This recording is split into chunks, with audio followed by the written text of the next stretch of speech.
They say imitation is the sincerest form of flattery. These days, it seems it's also the most logical. With the great success of the NBA bubble, and we can't stop talking about it, the PBA doesn't have to look far for a model to replicate. That's why talks of a PBA bubble continue to heat up as the league tries to salvage what's left of the 45th season. Time isn't on the PBA side, and for sure pressure has been mounting. We've had a glimpse of the fantastic amenities and activities in the NBA bubble. It truly looks like a fun summer camp, only with more testosterone. And of course, we can only wish that the PBA bubble feels the same. But that's the operative word, wish. What do we wish to see if ever the PBA bubble pushes through? Ano ba ang mga posibleng hiling ng players? Swimming pool, round-the-clock buffet, nail salon, Dota room? Hindi naman masama mangarap, di ba? That's the headline on tonight's Sports Page. The hottest headlines. The integral issue. Who will join the pantheon of the great? What's the outlook of the future of sports? The game changers. The history The makers. stories that make sports eternally compelling. Open the Sports Page. Hello and welcome to Sports Page. So much has been said about the NBA bubble at yung season nila. Tuloy-tuloy na. Papunta na nga sa dulo nga ng season nila. Natuloy, in other words. Tayo sa PBA nagpaplano ng ating sariling bubble. Ang magandang tanong ngayon, Attorney Charlie Cunat sa guest natin, saan ba tayo maganda mag-bubble? Ano ang gustong dalhin nitong mga 3 taon to? Ang laki ng lineup natin sa araw na ito. Ang laki ng front line natin. Kung anong gusto nilang dalhin doon sa bubble. So, magiging masaya itong episode na ito, Attorney. That's right. You'll find out kung ano mga thoughts nila dun sa mga tanong natin later on. As our guests for this episode of Sports Page, we have the TNT KaTropa manager, Mr. Gabby Cui. We also have the assistant coach of Barangay Ginebra, Richard del Rosario. At ang sentro naman ng Rain or Shine Alasto Painters, Big Beau Belga is with us as well. As you said, Zev, ang lalaki nga ng ating mga guests. But let's find out their answers to our questions. I'll start it out with question number 1. Coach Richard, nowadays you're having practices already, but is it strange under the restrictions? Parang limitado ba ang pakiramdam ninyo right now as you give instructions to your players as to what to do and how much you can do? Yes, medyo strange talaga, no? Because yun nga, we're limited to 4 players per group, 1 coach and 1 safety officer. So more of skills training lang talaga nagagawa namin. And players, even yung 4 na players on the court, they can't really be in close contact with each other. So you have to be creative with your drills. Make sure na hindi maging boring din for the players, no? But again, kahit ganyan, we're still very happy that finally we've taken the first step. Na ngayon nga nag-start na yung practices for the PBA teams, and hopefully, we can go further in the coming weeks and magkaroon na rin ng team practices, and eventually mag-start na rin yung mag-resume na yung Philippine Cup. Well, I know that Coach Richard has his thoughts already about what kind of bubble he would like. He's been saying it for several months already. But I'll ask Gabby. Gab, you've heard about the different possible venues for this bubble. Diba? Ang dami na nag-volunteer. People have been bidding for it, etc. What type of a bubble do you think is most appropriate for the resumption of the PBA? I think I've been talking to some PBA guys. I think in terms of accommodation, there are a lot of places. I think our challenge now is really the court, the type of court that we can do. Because for professional, you need a high quality, world class court, and it's going to be hard because when we go out of town, there's a limited courts that are really world class, like the ones in Araneta, MOA, Ultra, or the ones here in Inspire. So I kind of look at a bubble like something a hybrid. Because if you look at NBA, they don't naman stay in one location. They stay in the Grand Village and they take a bus down to ESPN arenas where there's like 3 world class arenas there. So I agree with Coach Yang, Richard. It should be something like a hybrid type where we stay in one area, but we have mini bubbles around where the teams can practice. Because practice is going to be very important. If there's only one court in Araneta, how can 12 teams practice there at the same time? Agawan yan. So we have to be able to go to places, probably our home course. We can make the mini bubbles, Moro, Upper Deck, Meralco. We can try and make the mini bubbles, and then the bus is part of the bubble where we just go there. So it's practice, hotel, game, practice. Okay. Beau, kamusta ang mga teammates mo? Bitin ba yung practice? Boring ba yung practice? Anong sitwasyon nyo? Hindi, sa amin naman, sa group ko, minamaximize namin yung oras namin just to get in shape. Kasi wala naman kaming ibang choice eh. Or if you get lazy, mapag-iiwanan ka ng ibang team eh. So, most likely, minamaximize namin yung mga skills na binibigay nung coach. Tapos, in a span of 1.5 hours, talagang gusto namin may na-achieve kami every day. Kasi hindi naman, every other day din yung practice namin. So, kailangan may nakukuha kami sa araw na yun. Magandang punto yun. Kung mag-bubble tayo, hindi kaya sabi ni Coach Chieng nung isang araw kay Coach Kaloy, masisira daw ulo ni Kaloy pagka nilagay mo si Kaloy sa bubble. Kamusta mga player? Hindi kaya maririndi yung mga player pagka sama-sama lahat na ganyan sa isang bubble? Hindi naman siguro. Kasi unang-una, we don't have a choice. Kung yun yung napag-desisyon na ng board, we need to follow. Para kami mga employee, they are the boss. Alam nila kung ano yung tama at mali. Kami yung mga empleyado na susunod sa kanila. And alam naman nila eh. Alam nila yung ginagawa nila. And hindi naman nila kami, tulad nga ng sinasabi ni Com sa amin na lagi sa interview na ang inaano natin dito is yung health ng mga players. So, kailangan nilang pag-aralan ng gusto. And I think, pag sila ng decision is napag-isipan nila ng maayos yun and napagplanuhan. So, kanya-kanya yung mga players. Pwede kang, isang suggestion ko is, pag nag-bubble, pwede kang magdala ng PS4 sa pwede kang magdala ng gadget na pwedeng panlibang, di ba? Alternate na libangan para dun sa mga And marami ng mobile games na pwedeng paglibangan while nandun ka sa bubble sa loob after ng practice. So, pwede may tayo kanya-kanya yung mga players sa tingin ko. Sige. Mag-esports tournament tayo dun pagka lalabanan natin si Pingles at saka si Pahad. Charlie? Chard, you've been talking about this bubble for some time. And obviously, we can't have one bubble katulad nung sa Orlando nga sa NBA. Diba? Nandun lahat tayo and everything is within that bubble. Is distance a factor? I mean, like how far should all the practices be from the main court, from the hotels? Is it something that's being discussed na if it's farther than a certain distance, dapat out na yan? Well, ideally, if you talk about the bubble in the truest sense of the word, kailangan it's in the same area, yung practice sa courts and playing courts. Right now, as you mentioned, back in May, I presented a video to the Board of Governors. Syempre, at that time, iba pa yung mga conditions. Now, when I read na the PBA is now considering a bubble, I reached out to Commissioner Willie, and I told him about certain groups who are very interested in hosting this bubble. So, kinonect ko yung both parties and actually nagkaroon na ng initial presentation yung two groups with the PBA Commissioner's Office, which I was present in that meeting. And included in that proposal, actually very impressive yung proposal sila, yung to address yung concerns nila, Manager Gabby, would be putting 2 courts in the venue. Kasi may mga courts na ngayon na disassemble, tapos ma-assemble mo na rin diba, in a certain place.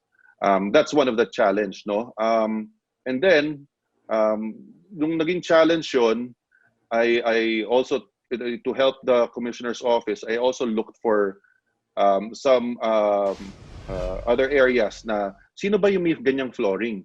So I found actually isang flooring na ginamit na sa FIBA World in China, na actually nandito na sa atin ngayon and nakastock lang sa bodega. And so right now there's negotiations with regarding that. So possible yung yung we can copy in a smaller scale yung nangyayari sa NBA ngayon. Na we can preserve the bubble, not going out to separate practice facilities. There's going to be 2 courts that can be used as practice facilities and game facilities. Game na rin. I mean, kasi sabi nga ni Com, parang gusto niya everyday na rin yung games. You can do that. Pag dalawa na yung court sa isang venue, at least mape-preserve na. But again, yun na nga, lahat yan pinapresent na kay Com, lahat pinapresent na sa board, and eventually they will be the ones deciding kung saan ang pinaka-ideal venue. Establish lang natin, Gabby, where is TNT right now? You said we've been here, Seb, in Inspire Sports Academy since August 26. And Inspire, where is Inspire? It's in Calamba, Laguna. Okay. It's So- NU Laguna. NU Laguna. Okay. So when we return, we'll take a short break. The question we'd like to ask these three gentlemen and their teammates as well, if you were to bring a bag inside the bubble, anong ilalagay mo sa loob ng bag?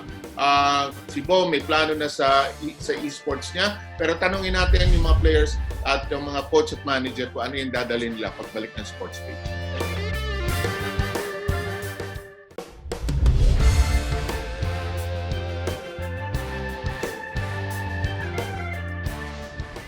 Majority of the PBA players are eager to restart the 45th season, regardless where the bubble will be held. But one familiar face who won't be there is Kelly Williams. The machine gun announced his retirement the other day, ending a productive 14-year career. Drafted first overall by the Santa Lucia Realtors in 2006, he was a runaway winner for Rookie of the Year award. In just his second year, he claimed his first title and was also named season MVP. His skyrocketing career, however, got derailed by a rare blood disorder, forcing him to sit out for an extended period in 2009. But he was able to bounce back and won 5 more championships with the TNT KaTropa after he got traded. He also represented the Philippines in numerous international tournaments. A member of the 40 PBA greatest players, he exits the league with career averages of 10.4 points and 7.5 rebounds. He will also be remembered for his rim-rattling highlights and relentless energy on both ends. He said on his social media accounts, "I did the best I could with what I had. Now I can lay my career to rest with peace in my heart." At 38 years old, he added he's looking forward to spending more time with his sons. Let's continue our discussion about this PBA bubble that we're planning to resume very soon. Beau, may tanong ako sa iyo. Kasi ngayon, may usap-usapin ngayon sa mga bali-balita na yung pagkain daw very important. Di pwedeng masyadong mamantika, di ba? Tsaka yung quality ng food. Gaano ka-importante yung food para sa mga players na nasa loob ng isang bubble? Is it something that, you know, it's essential that it has to be a certain quality for you guys to appreciate it? Hindi. Siguro, quality of food na hindi naman yung masasabi mong pwede kang mag-complain. Diba? So, yung tamang tamang pagkain, hindi naman yung sobrang sarap na ang gusto mo araw-araw is steak. Hindi naman pwede yun. So, yung saktuhan pang araw-araw na pagkain ng Pinoy, na mabubusog yung player, na makukontento. And I think, lahat naman yan, sasang-ayon na gano'n. Ikaw ba bahala sa extra rice? Walang problema, basta wag sila magreklamo na sunog. Well, let's go to the question na pinost ni Sir Seb before we took our first break. If you had a bag, Richard del Rosario, what's going to be in that bag as you enter that bubble knowing that you won't be going out for a couple of months? Well, una-una, syempre, as a coach, kailangan na may laptop ako for all the scouting and preparation ng gagawin namin doon sa bubble. I'll be bringing also a lot of books. Pero siguro ang pinaka-importanting dadalhin ko doon, hair clippers. Kasi alam mo naman ako, simula nung naglalaro ako, hindi nagugulo buhok ko eh. Hindi pwedeng humaba ng gusto. Nung ECQ tayo, problema yan, walang barbero. So, dadala ako ng hair clippers, kailangan. Ay, maayos pa rin, di ba? Ang laki ng problema nitong taong to. Okay. Sige, Charlie, sino susunod? Si Gab, siguro. Same question for you, Gabby. What are you going to bring? As a team manager, siguro, hindi lang laptop ang kailangan mo. Ibang mga gadgets ang kailangan mo para police yung mga player mo.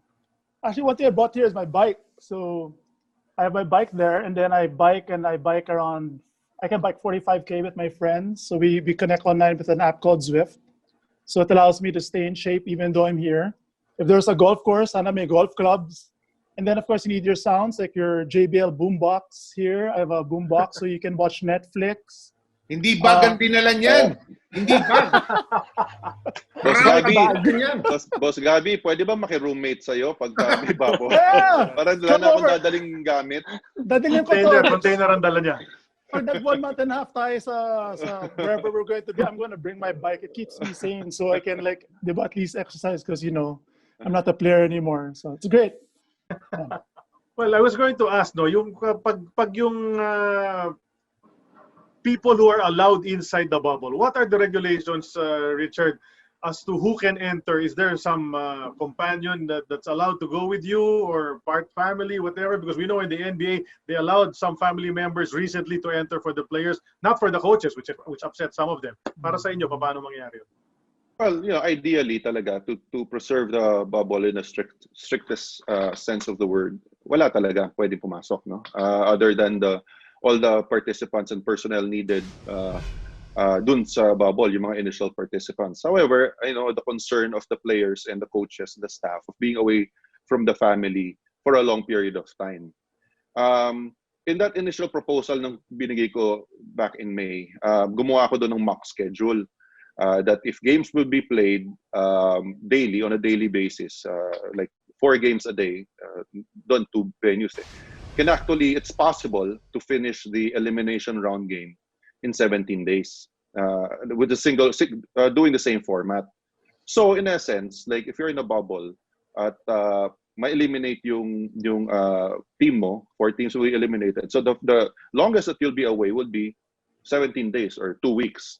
And then, so mag-exit na yung 4 teams na yon, and then as an incentive siguro for the other teams that will make the playoffs, then you can bring in a member of your family kasi magkakaroon na rin ng space doon. So I think pwede namang I think that's one of the things that will be discussed, of course, once na matuloy na yung bubble. So I just present, sinabi na rin naman ni Commissioner, gusto niya everyday na kasi ko-compress na natin yung gusto niya compressed season na dahil nga gusto niya. And I heard also in this show na si Coach Cheng sabi, dapat before Christmas, tapos na. Siyempre, pang family na yun. So it's actually possible to finish it in a reasonable time na hindi kayo masyadong malalayo naman sa pamilya. Si Jimmy Butler ng NBA, hindi niya sinama yung pamilya niya, although pwede na no second round yung mga teams na pumasok sa second round. Importante ba sa mga player na maisama yung pamilya dito sa atin sa PBA, ito sa bubble na yan? Siguro. Pero syempre kasi pagka sinama mo rin sila sa bubble, isang din is magiging iisipin mo pa sila pag naandun eh. Unlike if you were alone, parang kay Jimmy Butler, nakakapag-isip siya, nakakapag-focus siya ng gusto kasi mag-isa lang siya eh. Wala siyang iniisip na family niya na nandun sa kabilang kwarto na ganito, maririsk yung dahil baka maano nung COVID. So iba-iba. I don't know with other guys na gusto nilang isama yung family nila doon, diba? So different approach, iba-iba yung mentality ng player. So ewan ko sa kanila. Okay, Charlie? From a manager's perspective, Gab, are you preparing yourself mentally for how that would be inside a bubble? Of course, when you're managing your team under normal circumstances, they'll go home to their own places. You presume that they're okay. But now you'll be like their daddy over there. You'll be watching over them. They'll all be in one place. So what are you doing mentally preparing for that? So you have to be like dad, mom, yaya, house driver. I don't know, everything. You have to be all around for them. I think one thing is you got to make sure that they're still emotionally okay. Kasi it's tough. We've been here for almost 2 weeks. I'm always checking them, saying, "Kumusta ka? Like, are you okay?" We're very happy to be here, but if it's going to be more than 2 weeks, it's going to be a month and a half. We're going to need a lot of help. We need a lot more facilities. Like in World Cup, there were player lounges, ping pong. There's some sense of normalcy now. It can't just be practice game, hotel room. We gotta put some life there, or else everyone will go crazy. Exactly. Okay, we have so much more to talk about, Charlie. Ito, tama-tama. No? Pwede natin tuloy itong masayang kwentuhan natin in this episode ng Sports Page. Tatanong din natin mamaya yung mga possible roommates. Sinong gusto mo, sinong ayaw mo. Malalaman natin yan sa pagbabalik ng ating Sports Page.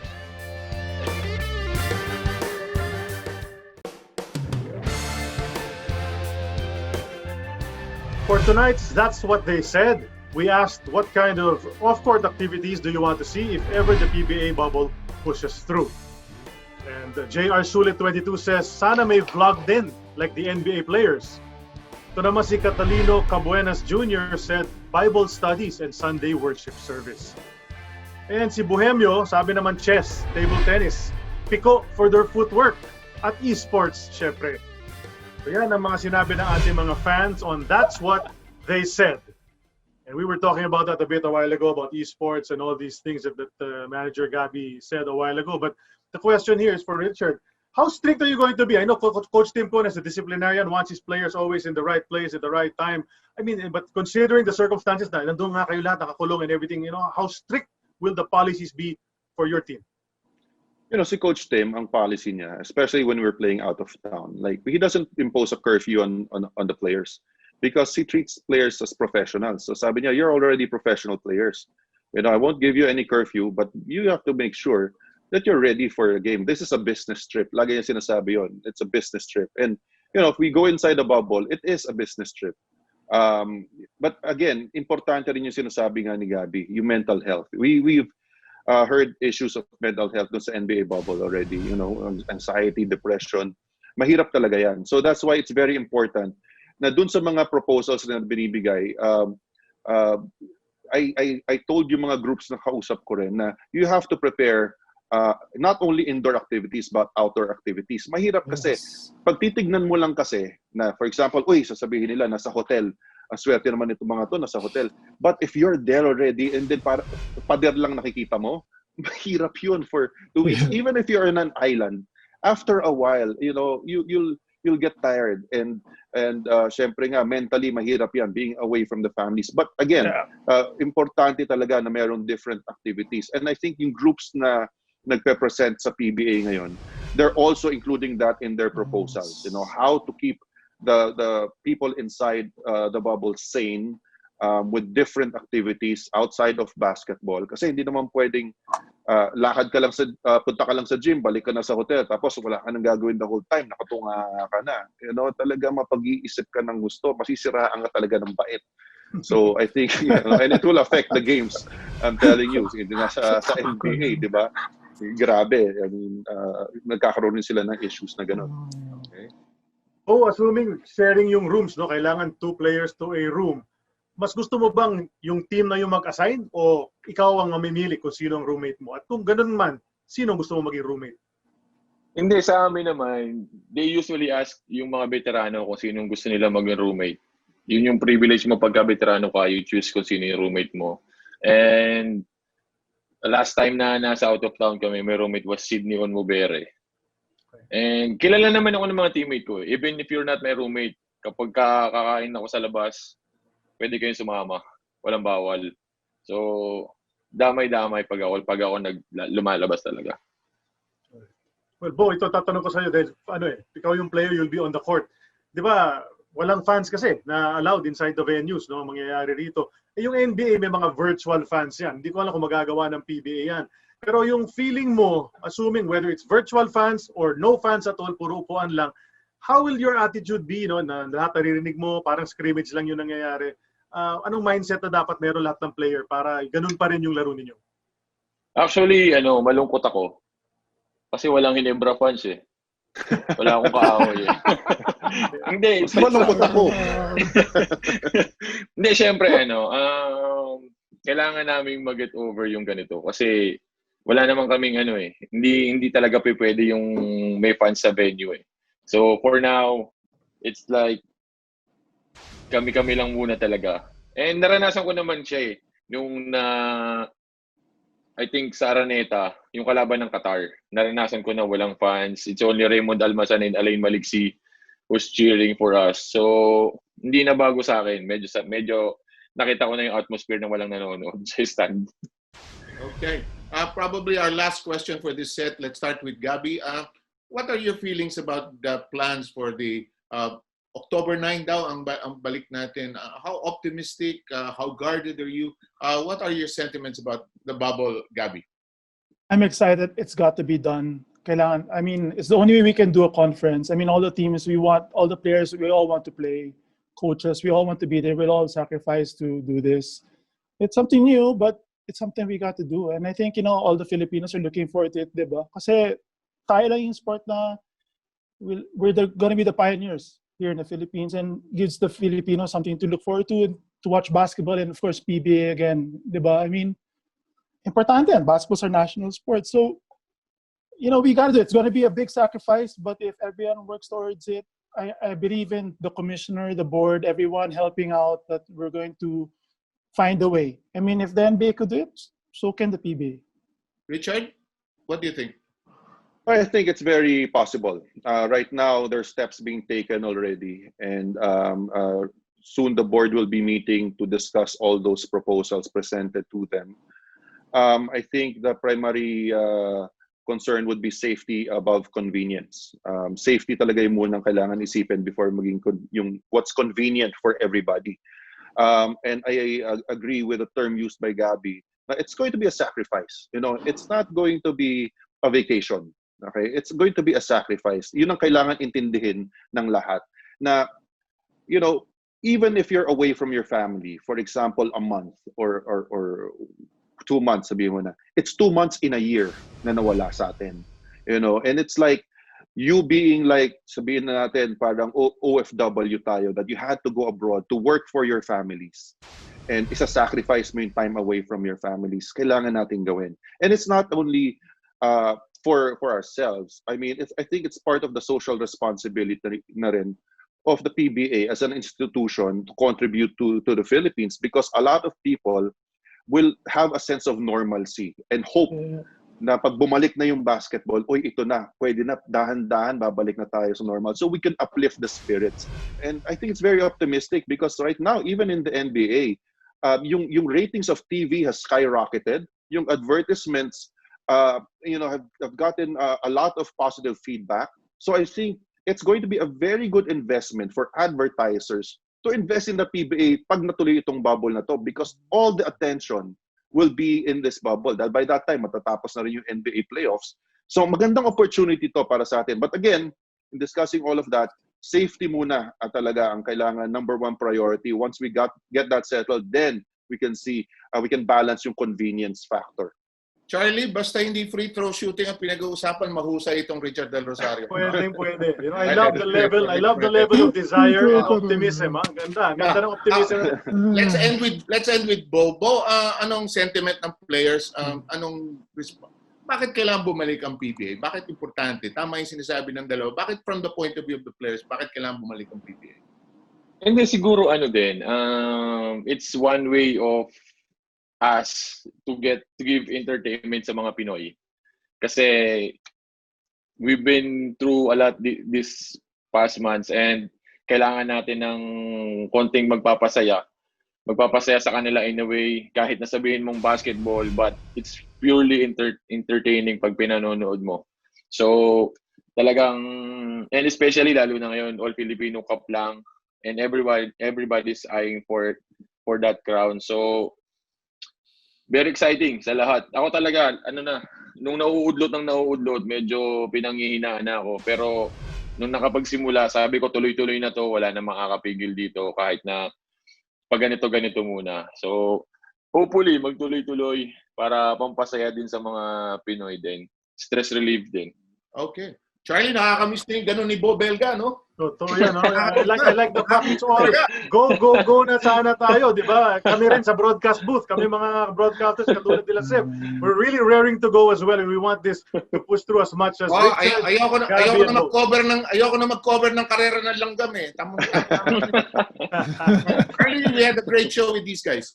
That's right. A great opportunity to hear from a coach, a manager, and a player. Thank you, Richard del Rosario, Gabby Cui, and Beau Belga para sa inyong pagsama sa amin dito sa episode na ito ng Sports Page para sa ating last look sa Fermenta.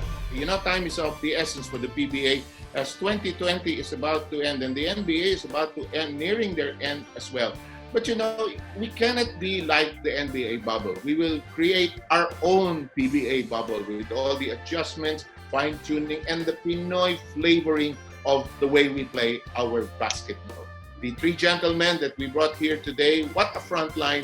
They are so great. The PBA must come back to be a source of inspiration, to be a beacon during these difficult times. In behalf of Charlie Kuna, thank you for joining us. This has been your Sports Page.